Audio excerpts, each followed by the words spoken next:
Starting a business can be tough. It can be even tougher if you make these common mistakes. As a business owner, you are going to make mistakes. That just comes with the territory. But you need to learn how to learn from those mistakes. You are going to be making decisions out of a whim, purchasing supplies, products that you don't even need. You know what? It's all about the process. But in this video, I'm going to be going over 5 tips to avoid when starting your business. Let's get started.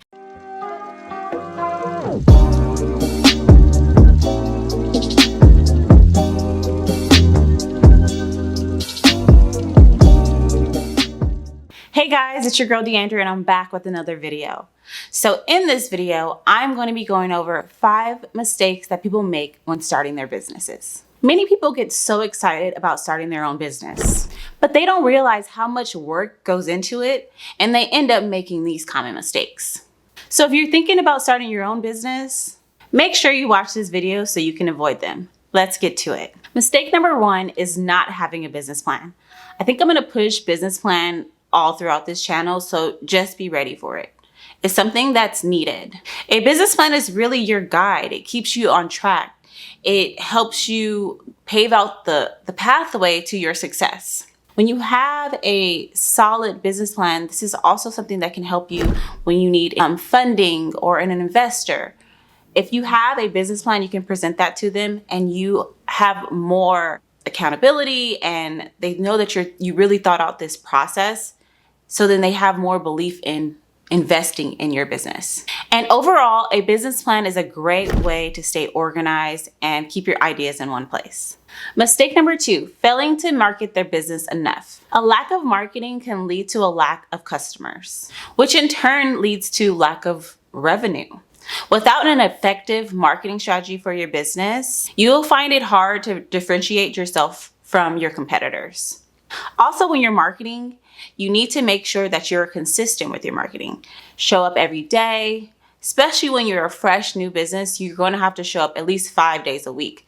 I would say Monday through Friday, have a strategy in place on how you're going to promote and market your business, because that is the game time. Like, you have to really show up and show out. And marketing is just essential for creating brand awareness and, just keeping everyone in the loop of what's going on within your business. Whether it's sales that you're having, promotions, freebies, anything, giveaways, anything like that for your business, having a great marketing strategy will help you get where you want to go. Once you have a great marketing strategy, you will build loyalty with your clients and customers, and you will have people buying for years to come.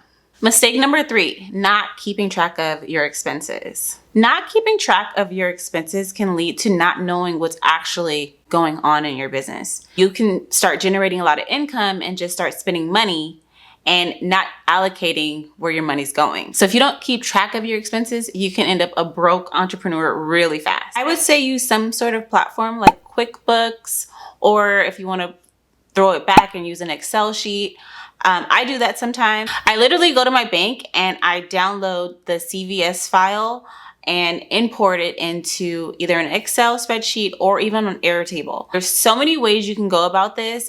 Another thing is using Mint. Mint is a great way to just keep track of all your expenses in general.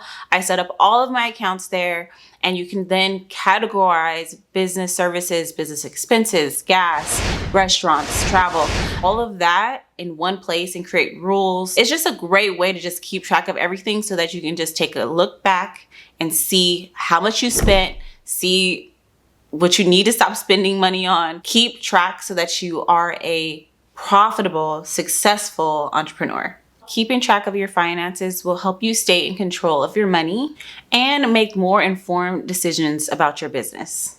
Mistake number 4 is focusing too much on the money and not on the customer. This is a big no-no. You really want to focus on your customer service. These are the people who are generating income for your business, so you need to make them your first priority or they won't come back. Lack of customer service can be detrimental for any business.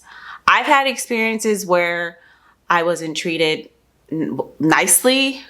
The welcoming was horrible and I would never go back to that establishment again. If there was any type of issue, they did not know how to handle it professionally. And I felt like I was treated like a number. Never make your clients feel like they're treated like a number. They will never come back to you again. You have to build some kind of connection with them and make them feel like, you're the only person in the room. That's what they want to feel. So you want to focus on the client's experience, making sure it's seamless from when they either purchase your product to when they get emails from you, their marketing, making them feel like they're part of your tribe. And as far as when you have a service-based business, you want to have a seamless client relationship management program. I'm always going to emphasize this because working with you, they can say, wow, I cannot wait to go back to this person. I'm going to refer this person to all my friends, my family.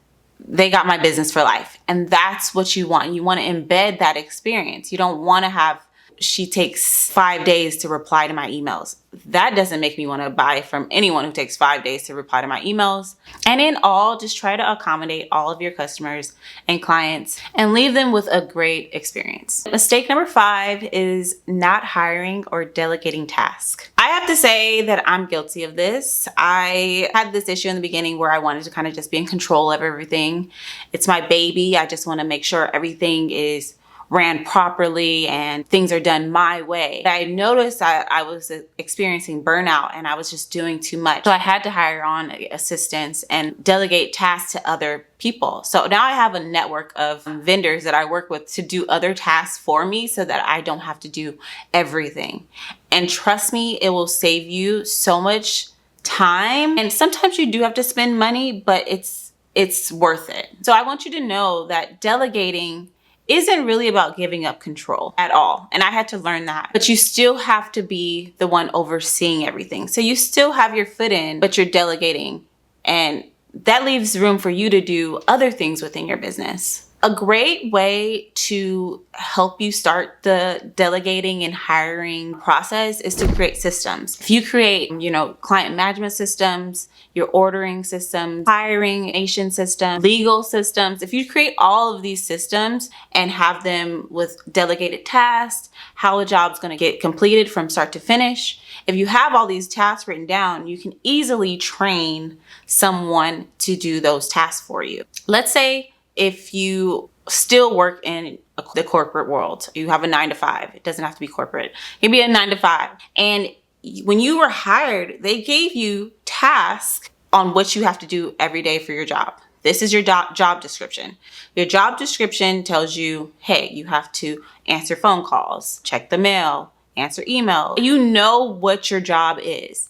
So I feel like a lot of business owners don't do the same thing for their businesses. They just start and I'm gonna just wing it. Whatever needs to get done, I'm gonna just do it. But if you take the time when you first start your business to say, like, these are the tasks that I need done in order to get to point A to point B. These are the tasks that I need to have done to get to point B to C, and so on and so forth. And if you do that and have systems in place at the beginning, oh my gosh, that's going to save you so much stress. Another thing that I've learned from delegating and hiring, it leaves you more time, do self-care, hang out with your family and friends, and not just be that entrepreneur who's just always working and doesn't have time for anyone.